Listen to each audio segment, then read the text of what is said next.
The night on the moon's listening post was silent, except for the steady hum of the giant antenna. Miles of empty gray land stretched in every direction, and above, the stars looked like frozen sparks in the darkness. Inside the small control room, Tom Keller sipped cold coffee and stared at the blinking lights on the monitor dot. It was supposed to be another boring shift. He was alone tonight. His partner was sick. All he had to do was monitor the deep space radio frequencies and record anything unusual. Most nights there was nothing. Then, a sharp, piercing tone filled the room. Tom sat up. "What the hell?" he whispered. The monitor's wave graph jumped wildly. It wasn't random static. It had a pattern. The sound pulsed in strange intervals, almost like a language. His hands moved quickly over the keyboard. He ran the signal through the basic translation filters.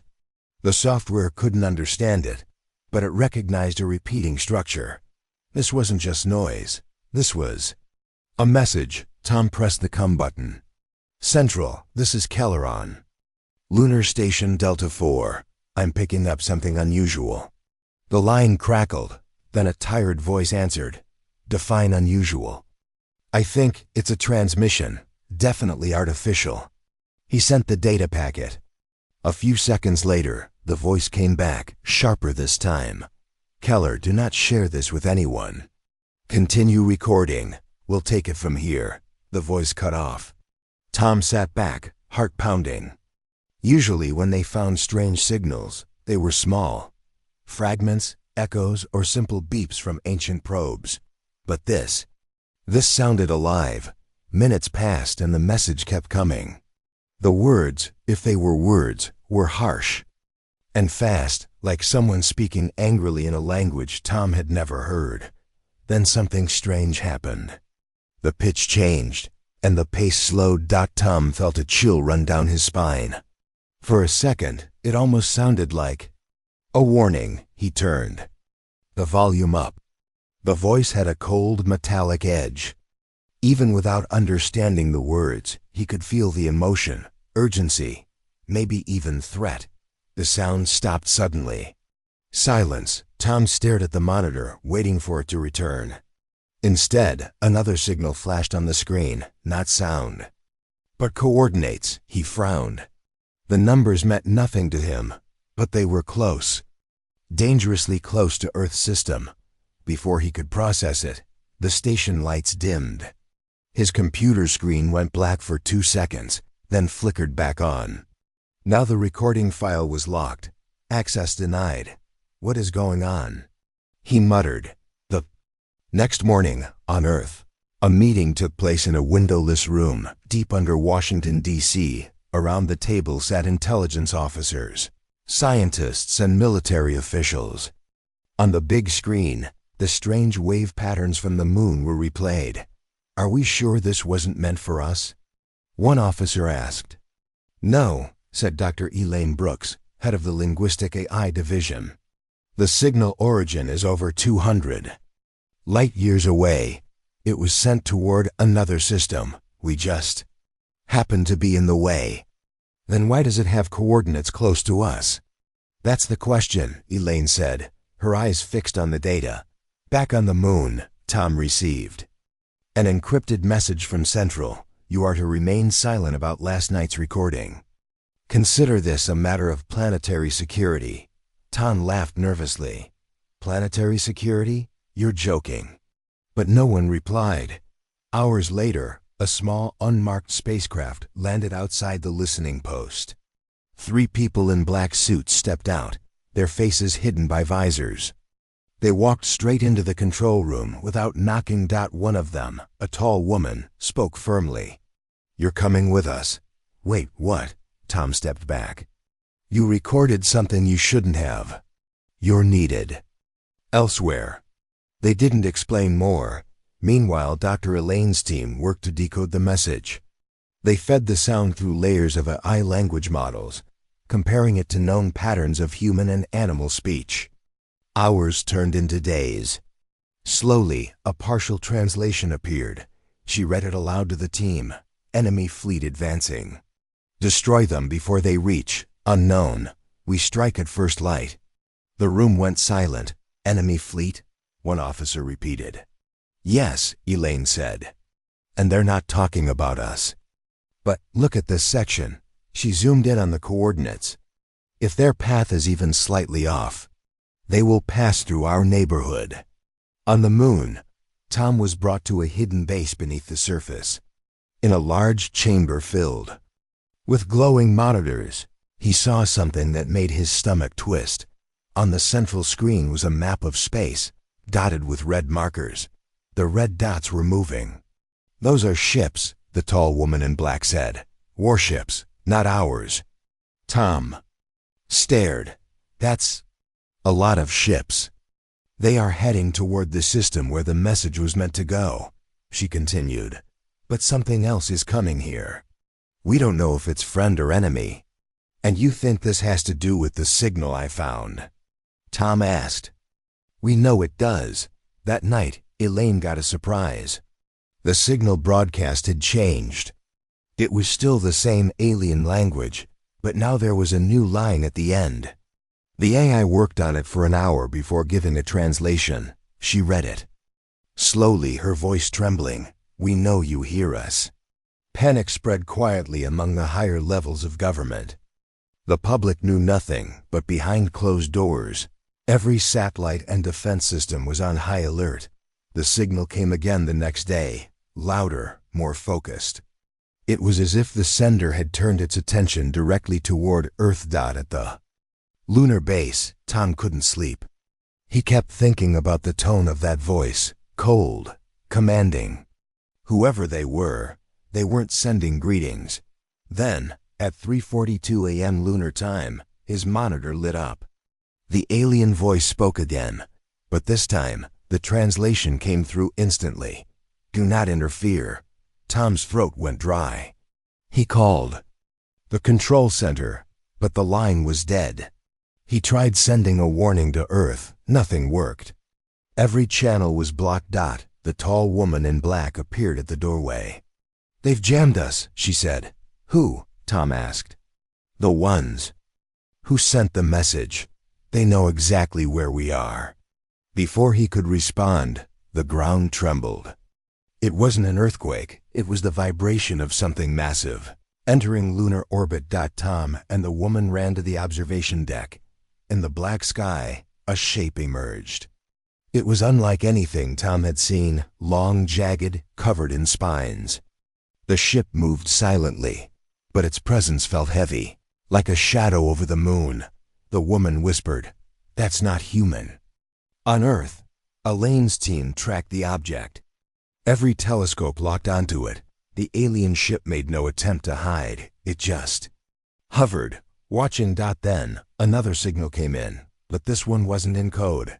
It was in perfect English. You have heard what was not meant for you. Stay silent or be silenced. The message ended. Elaine stared at the speakers. They're warning us or threatening us. Both, someone muttered. Tom stood at the observation deck, watching the alien ship. He felt like an ant looking at a storm cloud. But deep inside, there was another feeling, curiosity. Whoever they were, they didn't expect humans to answer. And Tom had an idea. He ran back to the control room, ignoring the shouts behind him. The alien frequency was still open. His fingers flew over the keyboard. With a few quick commands, he sent a single sentence back into the void. We hear you. The screen went dark. Outside, the alien ship shifted slightly, as if reacting. Tom's heart raced. Maybe this was the stupidest thing he'd ever done.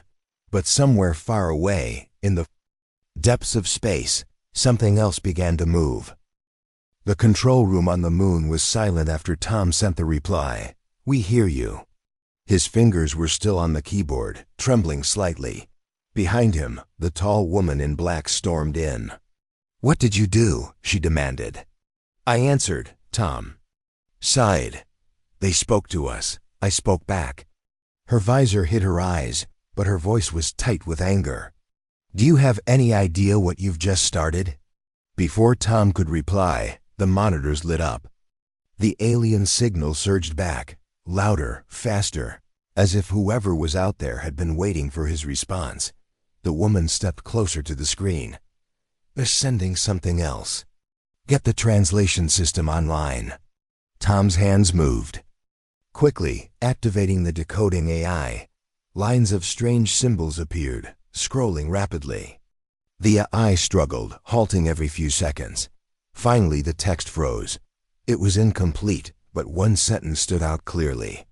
"Your kind should not be listening." Tom felt a shiver run down his spine. "They know we intercepted the first message." He whispered. Far away, in Washington, D.C., Dr. Elaine Brooks was reviewing the latest data from the moon.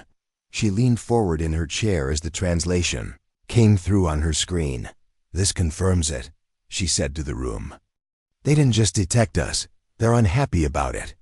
General Harris, sitting across from her, frowned. "Then maybe we should delete everything. Pretend we never heard them." Elaine shook her head. "It's too late." "The moment." Tom replied, "They knew exactly where we are." "You can't put that back in the box." Another officer leaned forward. "So what's the plan?" Elaine hesitated. "We translate the first message completely. Maybe if we understand their war, we'll understand what they want from us." Back on the moon, the woman in black, whose name was Agent Rains, motioned for Tom to follow her to the secure chamber.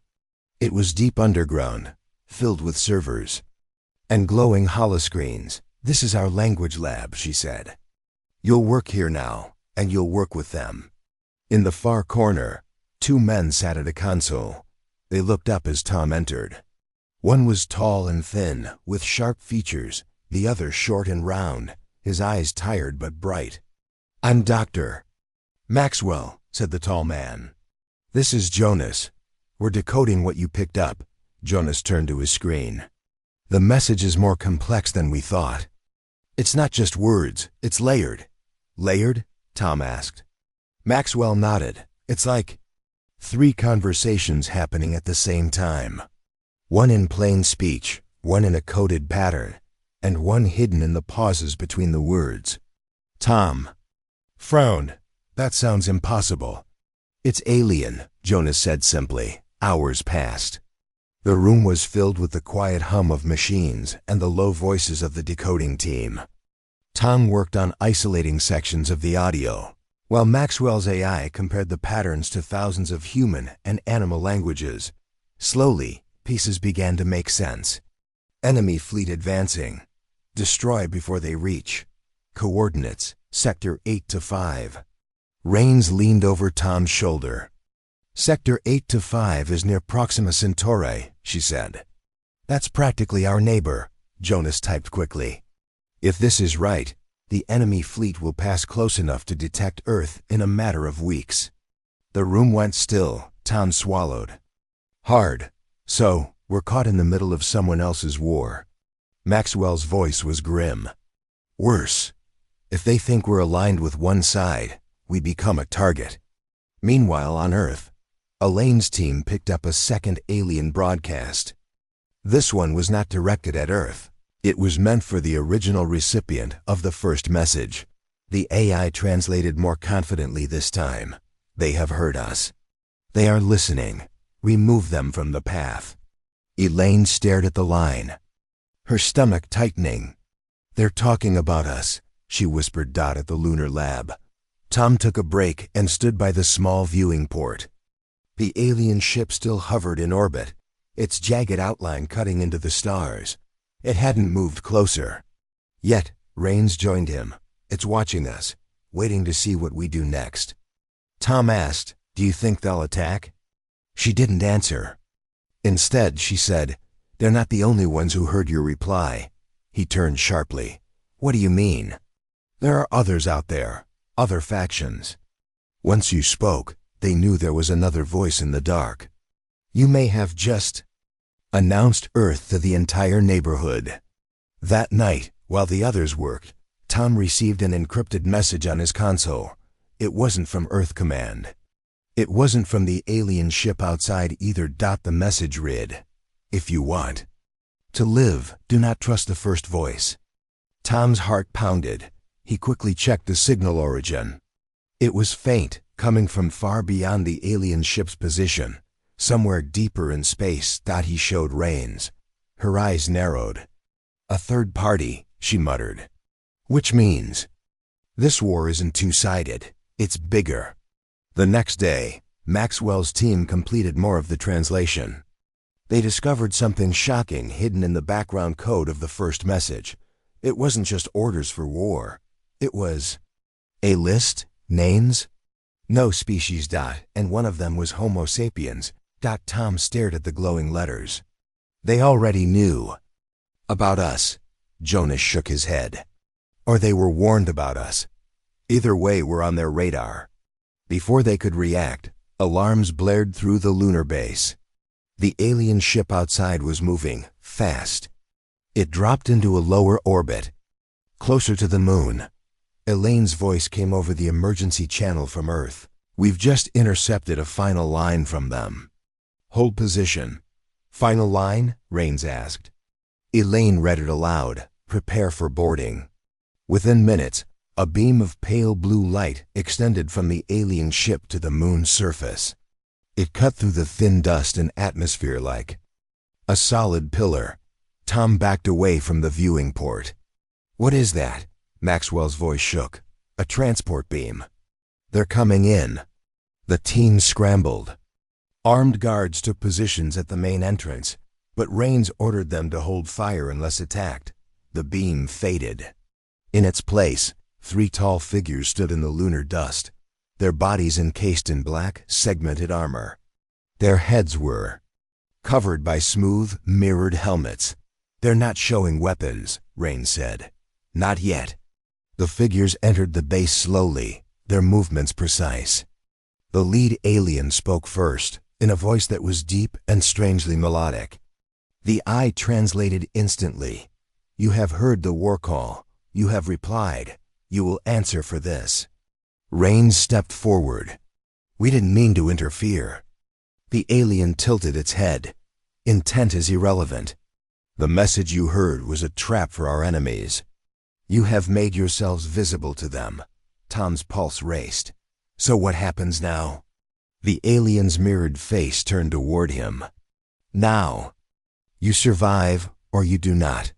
Without another word, the aliens turned and left, disappearing back into the beam. Moments later, the jagged ship pulled away from lunar orbit and vanished into the dark dot in the silence that followed. No one spoke. Finally, Maxwell said, "What does that mean? Survive or not?" Rains answered quietly, "It means they've left us as bait." Tom looked out at the stars, feeling a weight settle in his chest. Somewhere out there, other voices had heard his reply, and some of them were coming. The moon base felt heavier after the alien ship vanished. It wasn't just the silence. It was the sense that something unseen was now moving toward them. Tom couldn't stop thinking about the alien's words. "Now you survive or you do not." He sat at his console, staring at the empty space outside. Rains was speaking quietly with Maxwell in the corner, but her eyes kept flicking toward him. Finally, she approached. "Command wants us to send a controlled reply." Tom blinked. "After that warning?" "Yes," she said firmly. "The situation has changed. Other ships are moving. We need to know who's friend and who's enemy." A reply could draw one side closer. That could also draw both sides, Tom muttered. Rains didn't deny it. Instead, she handed him a small device, a sleek black console no larger than a lunchbox. "This is a short-burst transmitter.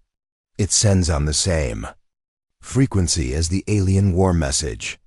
The signal is narrow, almost impossible to track in theory." "In theory," Tom repeated, raising an eyebrow. Maxwell joined them. "We've prepared a simple message in their language. 4 words, no threats, no promises, just, 'We understand your warning.'" Tom turned the device over in his hands. "And if they think we're lying?" "Then," Rain said quietly, "they'll treat us as an enemy. On Earth, Dr. Elaine Brooks was in a heated meeting with senior defense officials. "This is reckless," she said. "Sending a second reply makes us part of their conversation." General Harris slammed his hand on the table. "We're already part of it, Doctor. Our choice is to speak or to wait and be spoken to." Another officer, older and calmer, leaned forward.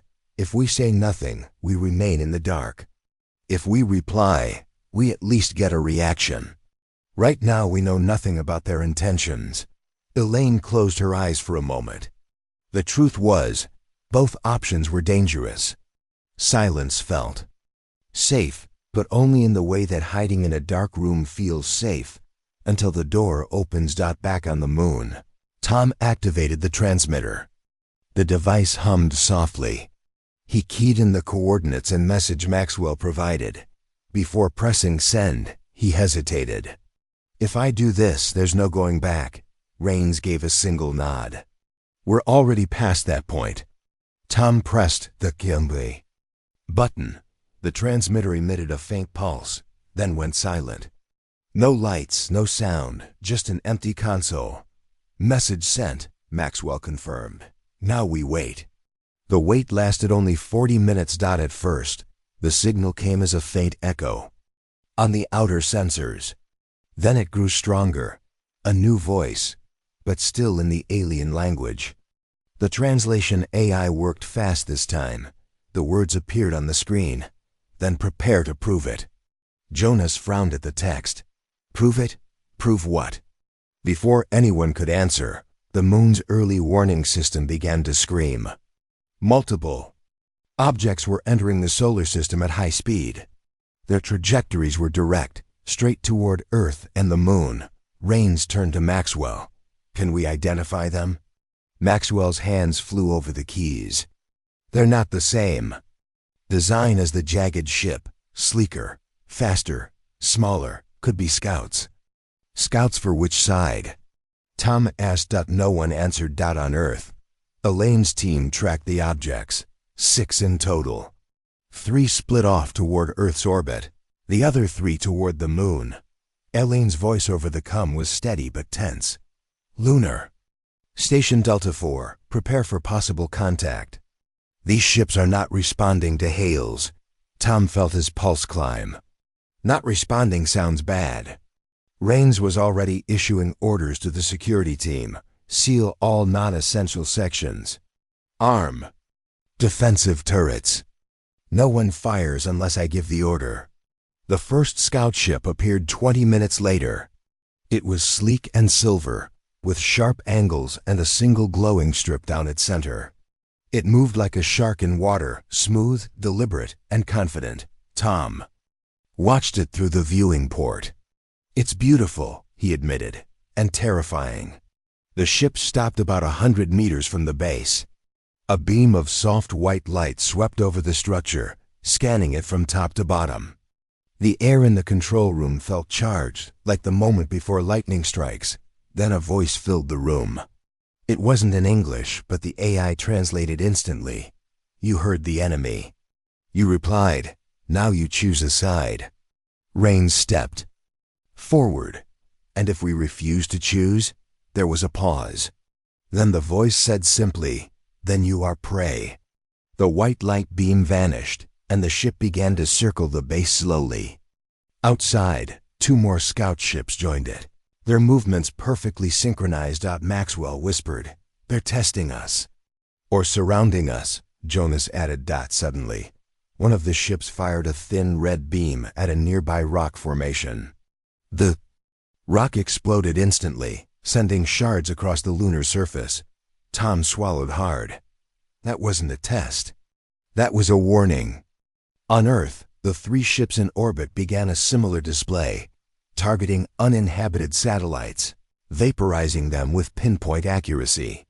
Elaine's team watched in silence as decades of technology vanished in seconds. "This is intimidation," Elaine said. "They want us afraid before they even make an offer." General Harris's voice was hard. "It's working." Back on the moon, the silver ship stopped moving. The voice returned. "One action will decide your fate. There is an enemy vessel hiding near your planet's red moon.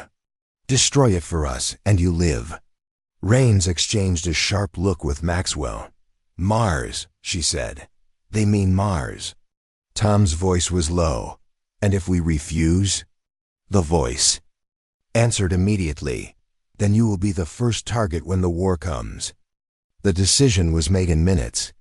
Earth Command authorized the mission. The reasoning was cold. If destroying one ship buys time, it's worth it.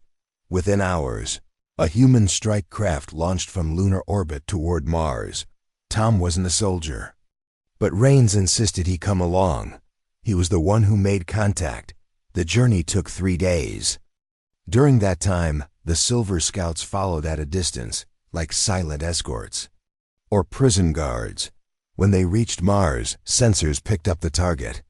It was smaller than the jagged warship, but it looked dangerous. Black hull, no lights, no movement. Rains gave the order. "Target its propulsion system. Disable, don't destroy. We want answers." The human craft fired. The blast hit cleanly, rocking the alien ship. For a moment, nothing happened.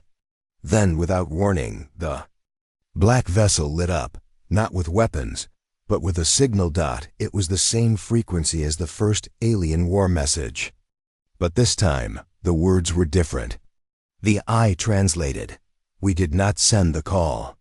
They did, and they are not what they claim to be. Tom's eyes widened. "They're saying the silver ships are lying." Before they could react, the Silver Scouts opened fire, not on the humans, but on the black ship. In seconds, it was reduced to debris. The voice of the Scouts returned. "You have proven loyalty. You live." Tom sat in silence on the return trip. Loyalty? To who? To what? On the moon, Rains looked out at the stars. "We've chosen a side," she said quietly. "And I think it was the wrong one." Far away, in the darkness beyond the solar system, other signals were moving. Some were angry. Some were curious, and some were coming straight for Earth. The return trip to the moon was tense. No one on the human strike craft spoke much. The silver alien scouts kept their distance but never left. Following like silent shadows, Tom sat strapped into his seat, staring at the stars. The black ships. Last words echoed in his head. They are not what they claim to be. When they finally docked at Lunar Station Delta 4, Rains was met by a secure line from Earth Command. The general's voice was firm. "Good work. You've proven cooperation with our allies." Rains didn't answer right away. "Are we sure they are our allies?" The general's tone cooled. "They've spared us, haven't they? That's enough for now." In Washington, Dr. Elaine Brooks was not convinced. She studied the sensor logs from the Mars mission, isolating the black ship's transmission. Her AI assistants worked to clean the recording. Late that night, she heard something the initial translation had missed. A second hidden message, buried under the main voice. It was faint, almost a whisper. "Do not answer them. Do not follow their war." Elaine sat back, her pulse racing. This wasn't just a warning. It was a plea. 2 days later, the first of the other signals appeared. Tom was on monitoring duty when the deep space radar lit up. "Multiple objects inbound," he called out. "Different vector from the Silver Scouts." Jonas leaned over his console. "Speed? Fast, very fast. They'll be here in 6 hours. Rains entered, already pulling on her combat vest. "Alert Earth Command. Full lockdown. I want defensive turrets primed." The Silver Scouts outside the moon base reacted instantly. They broke formation and moved into a protective ring around the moon, but their movements weren't defensive toward the humans. They were defensive toward whatever was coming. Tom watched the radar, his stomach tightening. "They're preparing for a fight." Rains muttered, "This isn't about us anymore. We're just standing in the middle of it." 6 hours later, the newcomers arrived. They didn't look like the jagged warship or the sleek Silver Scouts. These ships were darker, heavier, with long spines and glowing crimson lines. They moved like predators, fast but deliberate. The Silver Scouts opened fire immediately. Bright beams lit up the black space above the moon. Each shot met by a counterblast from the crimson ships. Tom's console buzzed with a new signal, a transmission from one of the crimson ships. The AI began translating. "Humans, you have been tricked. The silver ones are slavers. They use wars to take worlds without fighting. Do not help them again." Rains narrowed her eyes. "Why should we believe you?" She said aloud, though she knew the alien couldn't hear her directly. The translation continued, "Because your species is next on their list." In orbit above Earth, the second wave of crimson ships appeared. They didn't fire at the planet. Instead, they targeted the Silver Scouts guarding Earth's orbit. The sky lit up as alien weapons clashed, their beams slicing through the darkness. Elaine stood in the command room, her voice urgent. "We can't fight either side. This isn't our war.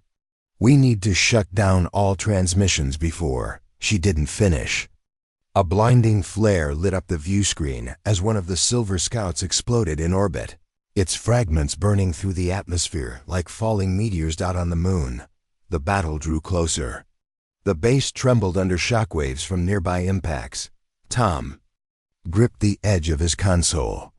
"If one of those beams hits us, it won't," Rain said sharply. "They're aiming at each other." But then the alarm screamed. One crimson ship had broken through the fight and was heading straight for the moon. Jonas shouted, "It's locking onto our location." The ship stopped just short of the surface. A voice boomed through the base, deep and commanding. "We will remove you from the field before they claim you." Rains yelled into the com. "We don't want to be removed. Stay away." The crimson ship ignored her. A beam of red light enveloped the base, and the consoles flickered. Systems shut. Down one by one, Tom's heart pounded. "They're taking control." The base shuddered violently, and suddenly they were moving, not in the base itself, but in the section of it that was being pulled upward by the crimson ship's beam. Inside the crimson ship, the air was heavy and warm. The humans were herded into a chamber lined with strange machinery. The leader of the crimson faction stood before them, tall, armored, and faceless. It spoke, and the translation came instantly. "You are tools in their plan. We are breaking that chain. When we release you, you will stay silent. Or you will not survive." Tom found his voice. "Why should we trust you any more than them?" The alien tilted its head. "You cannot trust anyone here, but you can choose who kills you slower." Hours later, the humans were returned to the moon's surface. The crimson ships had retreated, leaving the Silver Scouts weakened, but still in control of near-Earth space. Rain stood outside the base, watching the last crimson ship vanish into the void. "We've been warned by both sides now," she said. "And both can't be telling the truth." Tom looked up at the stars. Maybe neither of them are. On Earth, Elaine received a private transmission. No source code, no traceable signal. It was just a voice, low and urgent. "Stop replying. Every answer you give draws more of us to you. Soon there will be no neutral ground left." She played it again, frowning. The voice wasn't silver, and it wasn't crimson. It was something else, somewhere beyond both fleets. Someone else was listening. Elaine Brooks sat alone in her dimly lit office. The message still played in her head, the one with no origin, no trace. "Stop replying. Every answer you give draws more of us to you. Soon there will be no neutral ground left." She replayed it again, but each time the voice sounded stranger, neither silver nor crimson. It was calm, almost human, yet there was a cold weight in every word. She called General Hammond. "Sir, we need to suspend all deep space transmissions immediately." The general sighed. "Dr. Brooks, we already have 2 hostile alien factions fighting over us. Now you're telling me there's a third? I'm telling you, she said firmly. There's something worse out there. And they know we're listening. On the moon, Rains and her team were still repairing systems after their forced trip aboard the Crimson ship. Tom leaned back in his chair. We've been used twice. Silver wants us as allies. Crimson says they're saving us. And now, Mystery number 3 says stop talking. Who do we believe? Rains paced the control room. Belief isn't the issue. Survival is. Jonas checked the scanners. Captain, there's something new. They all moved to his station. A single object was moving toward the moon. Small, slow. Tom frowned. That's not Silver tech. Not Crimson either. The object landed just outside the base, a black needle-shaped probe. No markings, no weapons. Rains ordered a remote scan. No explosives, no radiation. Could be a comm device. Against her better judgment, she had it brought inside. The moment they placed it in the chamber, the lights flickered and a soft blue glow formed above the probe. It shaped itself into a figure, tall, shadowed, with no clear face. The voice was the same one Elaine had heard. We are the quiet ones. We do not join wars. We erase them. Tom swallowed. Erase? How? By removing those who fight. By removing those who answer. Rains stepped forward. Why contact? U.S.? Because you are the newest voice in the noise. If you continue to speak, you will not survive the silence we bring. On Earth, Elaine was patched into the conversation via secure link. If you're so peaceful, why threaten us? She demanded. The figure didn't turn, yet somehow its presence shifted toward her. We are not peace. We are the end of conflict. There is a difference. Jonas muttered. Sounds like they want to kill everyone just to stop the war. Not everyone, the voice said, as if reading his thoughts. Only those who keep the fire burning. Before anyone could question further, alarms blared through the moon base. Multiple ships incoming, Tom reported. Silver and Crimson. Both of them at the same time. Rains cursed. They're going to fight right over our heads. The quiet one turned its faceless head toward the display. This is the noise we end. In seconds, the figure vanished, and the probe dissolved into a fine black dust that scattered across the floor. Then, something impossible happened. From deep space, hundreds of black streaks appeared, ships, but unlike any seen before. No lights, no engines visible. They moved silently, cutting through the darkness, one by one. They surrounded the Silver and Crimson fleets. Elaine's voice came through the comm tense. We're picking up. Nothing. No radio chatter. No weapons fire. They've just stopped. Moving. On the moon, the humans stared at the view screen. Every alien ship hung motionless, as if frozen in time. Tom whispered, Are they dead? Rains shook her head slowly. No. They're gone. Jonas checked the sensors.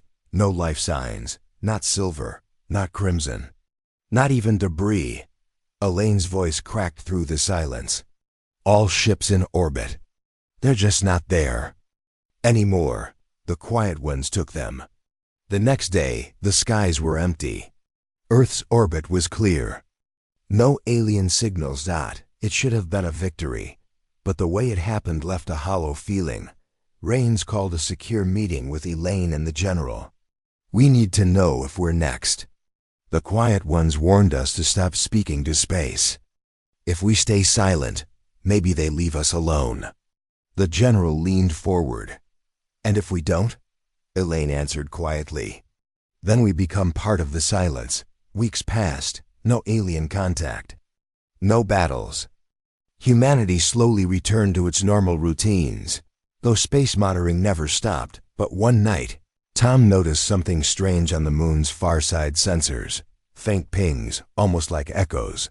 Not signals, but reflections, he called. Rains, Captain, I think they left something behind.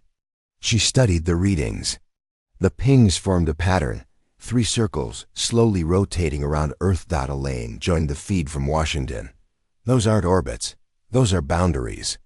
As the days passed, the boundaries tightened. Anything that crossed them, satellite, probe, even a meteor, simply vanished without a trace. It became clear. The Quiet Ones hadn't just ended the battle. They had put Earth inside a cage. Raines stared out at the stars that no longer felt open. They said they erase wars, she murmured. Maybe they erase worlds too. Elaine's voice was grim. We're safe. For now, but we're prisoners. Tom asked the question none of them wanted to hear the answer to.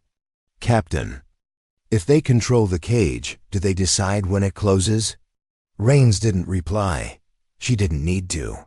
The answer hung heavy in the silent room. 3 months had passed since the skies fell silent. No silver ships, no crimson war machines. Only the black boundary that circled Earth like an invisible wall. At first, people celebrated.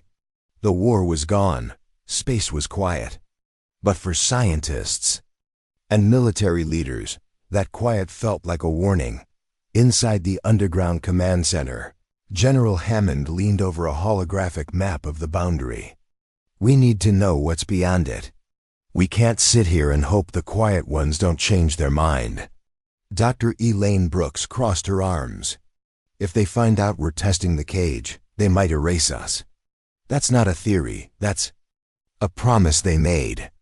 Raines, still stationed on the moon, joined by secure link. The general's right, we're trapped.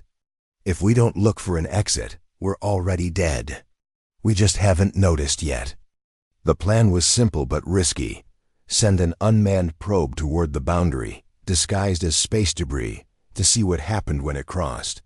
Tom was in charge of the launch. We're sending it slow, no active signals, just passive sensors. He explained. If the Quiet Ones are watching for transmissions, maybe they won't notice. Jonas muttered, they notice everything. The probe left the moon without incident.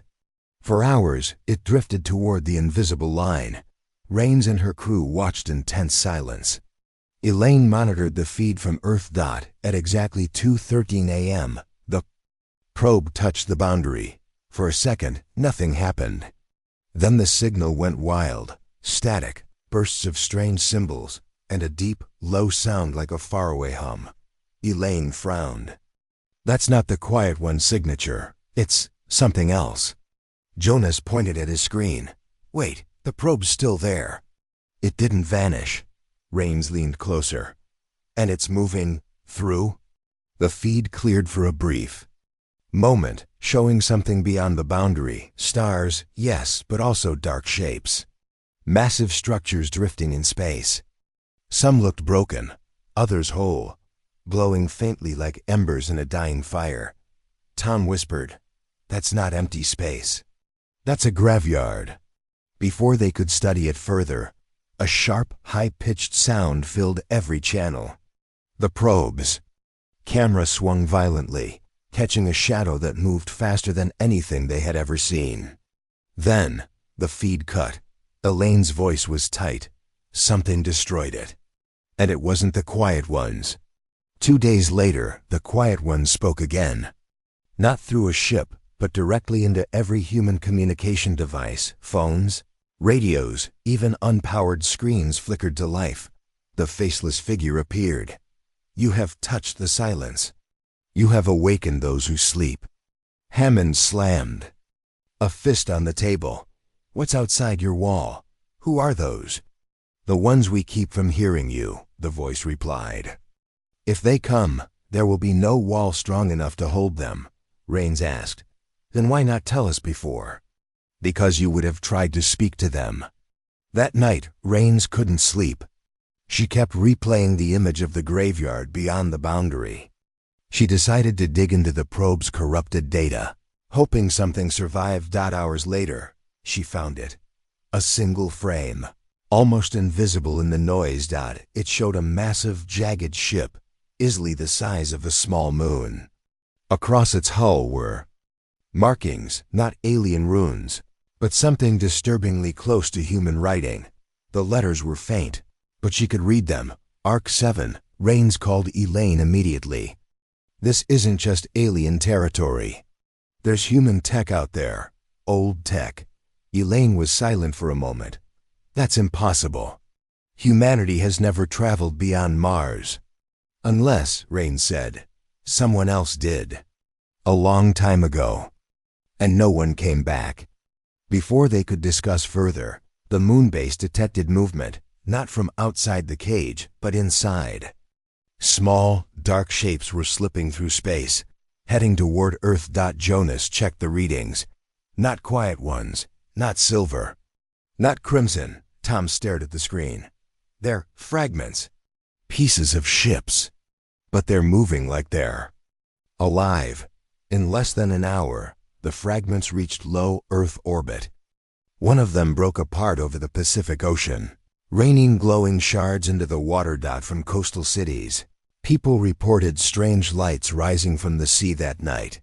Elaine called Rains in a whisper. We didn't just look beyond the wall. We opened it. Something came in. By morning, the quiet ones appeared again.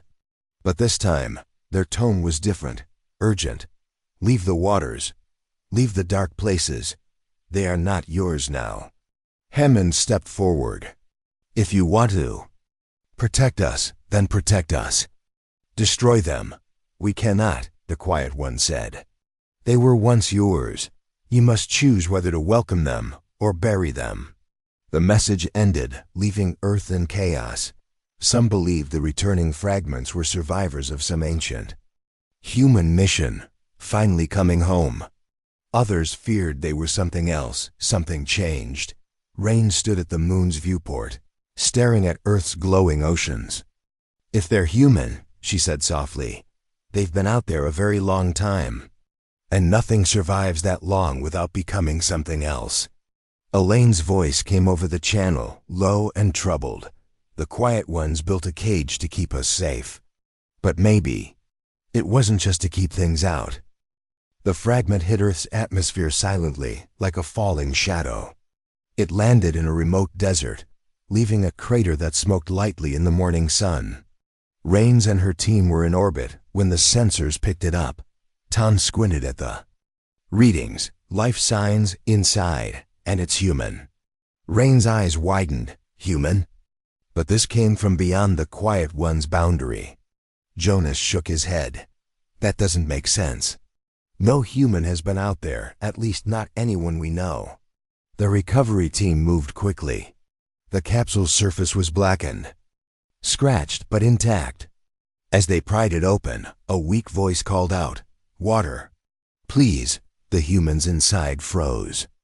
The voice was unmistakably human, but fragile, like someone had been sleeping for centuries. Rains knelt beside the hatch. Who are you?" The figure stirred, blinking slowly. His eyes were pale blue, almost luminescent. I am from Earth.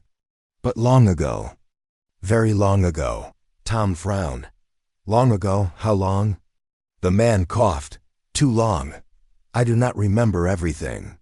My name, my mission. Lost to time." Elaine, monitoring from Earth, interjected.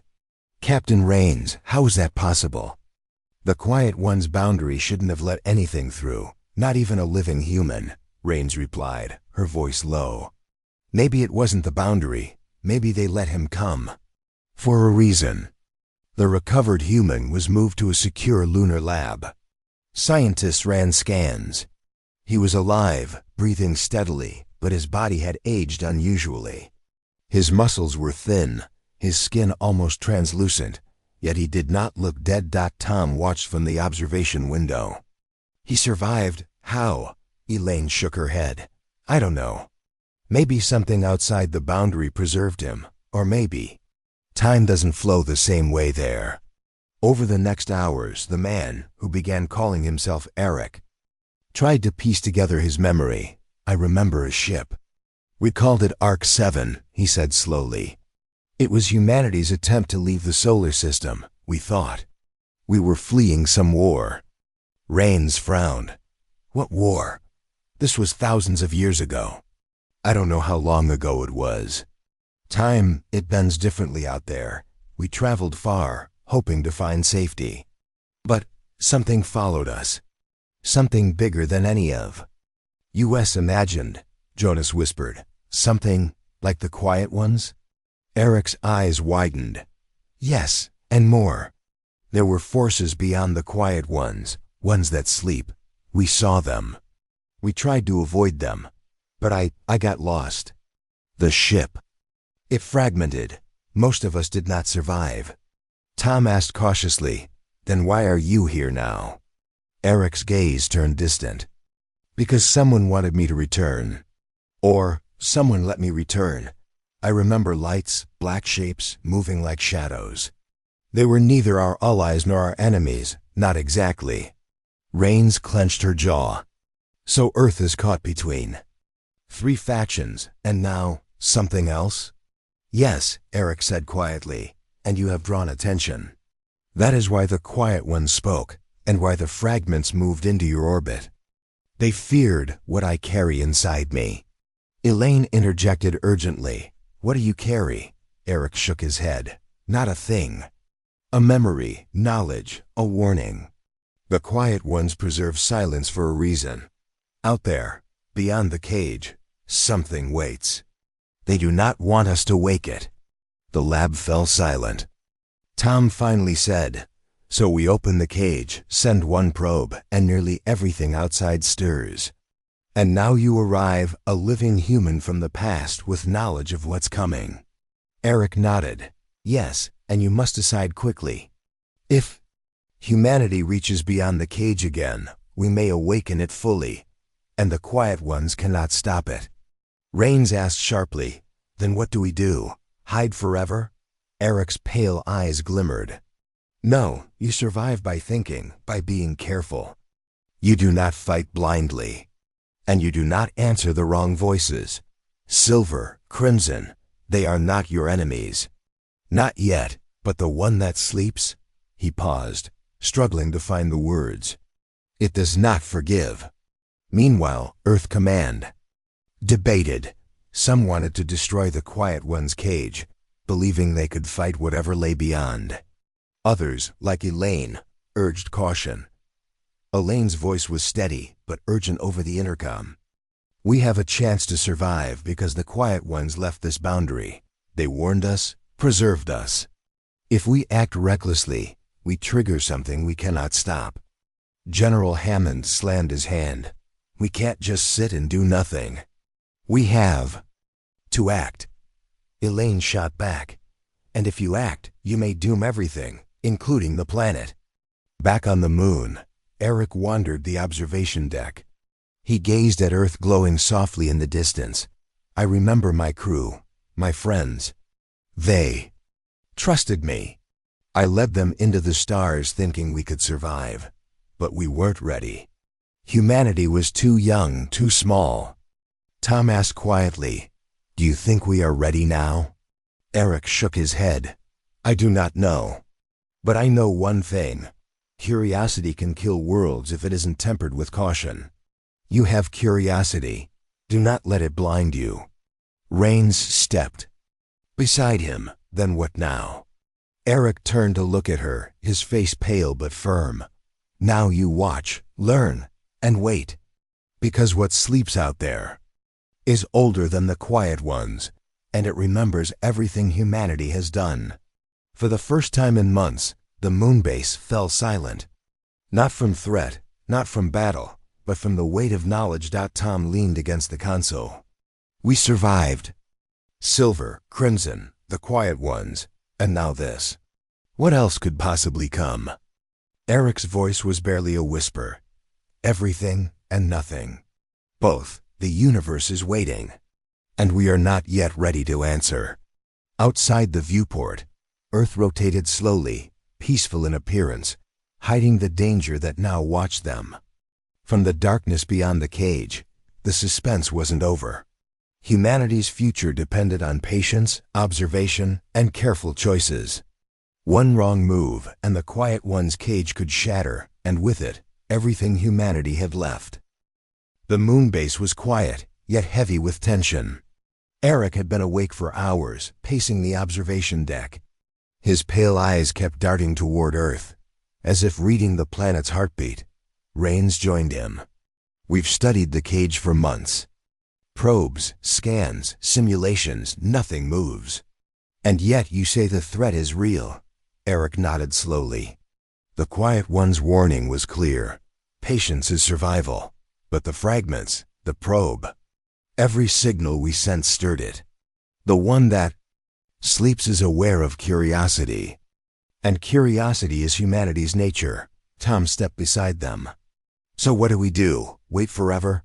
Eric shook his head. You do not wait forever. You prepare. You do not answer unless necessary. And you never assume you are alone. Earth. Command was divided. Some generals argued to dismantle the cage, assert control, believing humanity could fight anything. Others sided with Elaine and Eric, insisting restraint. Elaine spoke firmly in a global broadcast to the Council. Humanity has survived 2 alien factions, a third unknown force, and a returning fragment from the distant past. We cannot treat space as a playground. Our future depends on observation, not action. Reckless steps invite annihilation. General. Hammond slammed his fist. We can't cower behind warnings. We are Earth's defenders. Eric's voice, carried through secure comms, interrupted sharply. You are defenders only if you understand what threatens you. You are not ready to strike. Acting now may erase everything you protect. Back on the moon, Rains reviewed the probe's final data. Faint signals, almost imperceptible, flickered across the edges of the cage, echoes of the sleeping force beyond. The shapes were massive, impossible to compare to anything in human memory. Jonas whispered, They're alive. Not ships. Not machines, living intelligence. And they remember humanity. Tom frowned. How do we survive that? Eric's expression was unreadable. By learning patience. By knowing when not to act. That is the most human skill you must master now. The following week, another fragment drifted through the cage. Silent, black, unmarked. The recovery. Team hesitated before opening it. Inside was a single object, a small metallic orb, glowing faintly. Elaine examined it. It's a message or a warning. Eric touched it cautiously. It's both, from the ones who sleep. They communicate. Not with words, but with presence. This orb is alive. It senses your mind, your intent. It will judge your curiosity. If it deems you reckless, the Quiet One's cage will not protect you. Rains frowned. How can an orb judge intention? Eric looked at her gravely. They measure thought, patience, fear, hope, all at once. Humanity has never been measured like this before, and now it is. Days passed. The orb emitted pulses, faint vibrations only detectable with special sensors. Each pulse seemed to resonate with the human mind. Dreams became vivid, memories sharper, emotions amplified. Tom confessed quietly. I dreamt of the crew from Arc 7. I could see their faces, hear their voices. It felt real, like they never left us. Eric's voice was calm but firm. The orb is awakening your memory. Not of what happened, but of what might happen. You are seeing the paths before you. Every choice has consequence. Every action can summon or repel the sleeping intelligence. Rains looked at Earth through the viewport, glowing softly under the moon's shadow. So the cage isn't a prison. It's a test, Eric nodded. A test humanity is only beginning to understand, and the Quiet Ones. They are the guardians, not your jailers. Tension mounted as Earth's leaders debated what to do. Some pushed for sending a manned mission beyond the cage to make first contact. Others urged strict observation, fearing the consequences of awakening the sleeping force fully. Elaine addressed the council firmly. We have survived because we listened, because we paused. That pause gave us Eric, gave us knowledge, gave You us a chance to survive. If we act now, we may awaken what cannot forgive. We must wait, prepare, and observe. The universe is patient. Humanity must learn patience too. Hammond clenched his jaw but remained silent. Even he could feel the weight of the warning in Eric's pale gaze. Weeks turned to months. Humanity adjusted to life under the cage. The Quiet One's boundary remained, and the orb stayed in the lunar lab. Its pulses quiet, but constant. Tom often stood beside Rains at the viewport. I never imagined peace could feel so tense. Rains smiled faintly. This is not peace, it's preparation. Every human alive now is part of it. We are learning the hardest lesson of all. Patience and restraint. Eric watched silently, then spoke softly. Humanity is small, yet it survives. You are not ready to fight, but you are ready to wait. That is the most powerful skill you will ever need. One night, the orb pulsed brighter than ever before. Eric approached, listening to its faint hum. They are aware we see, we understand, he said. They know humanity is awake. But they are not angry, yet. They are measuring. They are curious but patient, like us now. If we remain cautious, we may endure. If we act recklessly, the silence will come, and it will not end. Rains looked at the orb, then at Earth. Then, our future is to wait, to learn, to survive. Tom placed a hand on her shoulder. And one day, maybe, when we are ready, we will reach beyond the cage. But not yet. Eric nodded. Exactly. Humanity has survived wars, alien manipulation, and the awakening of the past. The Quiet Ones. Lesson is clear. The universe is older than we are, and it tests those who dare to reach. We must endure, and we will endure, if we remember patience. From the moon's observation deck, they watched Earth rotate silently, glowing softly in the void. The cage shimmered faintly, almost invisible, protecting humanity from dangers. Yet unknown, the sleeping intelligence beyond remained in darkness, observing, waiting, and remembering. And for the first time in centuries, humanity understood the weight of its survival, that curiosity, patience, and restraint could decide whether they would endure or be erased. In that silent vigil, the team realized that survival was not about victory over enemies, but about mastering themselves. And for now, that was enough. The stars waited, and humanity for the first time waited with them.